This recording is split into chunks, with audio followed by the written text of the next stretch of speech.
नाज़रीन इकराम अस्सलामु अलैकुम वरहमतुल्लाहि ताला वबरकातुहू। मैं आप लोगों के लिए एक बहुत ही शानदार, बहुत ही पावरफुल एक अमल लेकर आया हूँ जो मोहब्बत के ताल्लुक से अमल है। इस अमल को करने के बाद आपको दोबारा कोई अमल नहीं करना पड़ेगा, क्योंकि ये इतना पावरफुल अमल है, इतना ताकतवर अमल है ये। इस अमल को करने के बाद इंशाअल्लाह ताला आपको कोई अमल करने की जरूरत नहीं पड़ेगी, क्योंकि ये मोहब्बत के ताल्लुक से अमल है। मेरे पास बहुत से लोगों ने कमेंट किया, बहुत से लोगों ने फोन किया, हजरत कोई मोहब्बत का ऐसा अमल बताएं कि इंसान बिल्कुल बेकरार हो जाए और इंसान के दिल में इतनी मोहब्बत पैदा हो जाए कि वो एक पल भी हमारे बगैर ना रह सके। कोई ऐसा अमल बताया जाए। तो मैं आप लोगों के लिए वैसा ही अमल लेकर आया हूं और बहुत ही ताकतवर ये अमल है। अगर हम इस अमल को करेंगे तो इंशाअल्लाह ताला कामयाबी हमें 100% मिलेगी। लेकिन अमल कोई भी हो, मैं आप लोगों से सिर्फ एक ही बात कहता हूं कि अमल कोई भी करें तो सबसे पहले हमें नमाज की पाबंदी करना जरूरी है। और जब हम नमाज पढ़ेंगे और पढ़ने के बाद रब की बारगाह में हम दुआ करेंगे और जायज मकसद से अगर हम दुआ करेंगे तो इंशाअल्लाह ताला अल्लाह हमारी दुआ को कबूल फरमा लेगा। फिर दूसरी बात यह है, हमारा कोई भी अमल हो और कैसा भी अमल हो, कि जब तक हमारा नेक मकसद नहीं होगा, जब तक हमारा अच्छा मकसद नहीं होगा, क्योंकि बहुत से लोग गलत ख्याल से अमल करते हैं कि हमें कामयाबी नहीं मिल रही है। बहुत लोग कमेंट भी करते हैं, हजरत हमने अमल किया हमें कामयाबी नहीं मिली। तो पता ये चलता है कि हमारा जब इरादा नहीं ठीक रहेगा, हमारा इरादा जब बेहतर नहीं होगा, तो जाहिर सी बात है हमें कामयाबी कैसे मिल सकती है।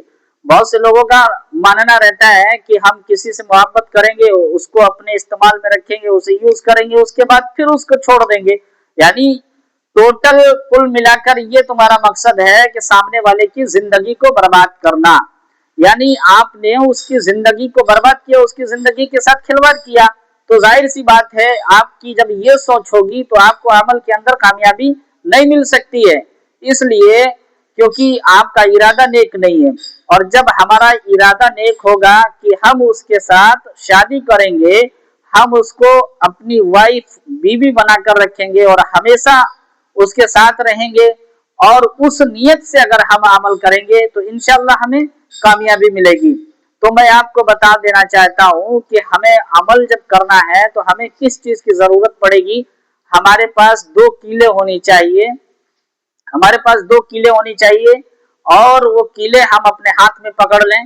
यानी जो लोहे की कीले आती है हार्डवेयर की दुकान पे मिलेंगी, वो वहां से हम 2 कीले ले लें। लेने के बाद उसको अपने हाथ में पकड़ लें, और पकड़ने के बाद में हमें पढ़ना क्या है कि हमें 11 मरतबा या अल्लाहु या कादिरू 11 मरतबा पढ़ना है। जब 11 मरतबा हम मुकम्मल या अल्लाहु या कादिरू या अल्लाहु या कादिरू, जब इस तरीके से हम 11 मरतबा पढ़ लें, और पढ़ने के बाद फिर हमें सूरह कौसर 21 मरतबा पढ़ना है। और सूरह कौसर जब हम 21 मरतबा पढ़ लें, पढ़ने के बाद उन कीलों के ऊपर हम फूंक मार दें, यानी दम कर दें। और दम करने के बाद हम जिससे मोहब्बत करते हैं उसका नाम लें, और अगर खुद कर रहे हैं तो हम अपना भी नाम ले सकते हैं, या किसी दूसरे के लिए कर रहे हैं तो हम उसका नाम लें जिससे मोहब्बत करते हैं, और फिर उसका नाम लें जो उससे मोहब्बत करता है, यानी फला बिन फला। यानी इस तरीके से हम उसका नाम लेकर कीलों पर दम कर दें, और उन 2 कीलों को ले जाकर किसी पेड़ की जड़ में ठोक दें। और जब हम पेड़ की जड़ में ठोक देंगे, पूरी कीलों को ठोक दें, इंशाअल्लाह ताला जब तक वो कीलें ठुकी रहेंगी उसके दिल में बेपनाह मोहब्बत रहेगी, और ये मोहब्बत कभी भी नफरत में नहीं बदल सकती है जब तक वो कीलें पेड़ के अंदर ठुकी रहेंगी। तो आप लोगों की समझ में आ गया कि अमल हमें कैसे करना है, और मैंने बताया भी किस तरीके से करना है। तो ये खास ध्यान रखना है कि हमें पढ़ना है अच्छे तरीके से, और सूर्य कौसर को पढ़ना है कितने मरतबा, 21 मरतबा सूर्य कौसर पढ़ना है, 11 मरतबा جو میں نے ابھی بتایا پہلے اس کو پڑھنا ہے. پڑھنے کے بعد پھر جس سے ہم محبت کرتے ہیں اس کا نام اور اپنا نام لے کر کیلوں کے اوپر دم کرنا ہے.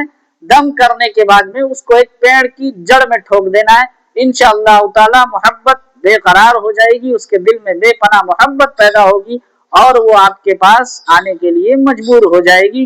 السلام علیکم ورحمۃ اللہ تعالی وبرکاتہ.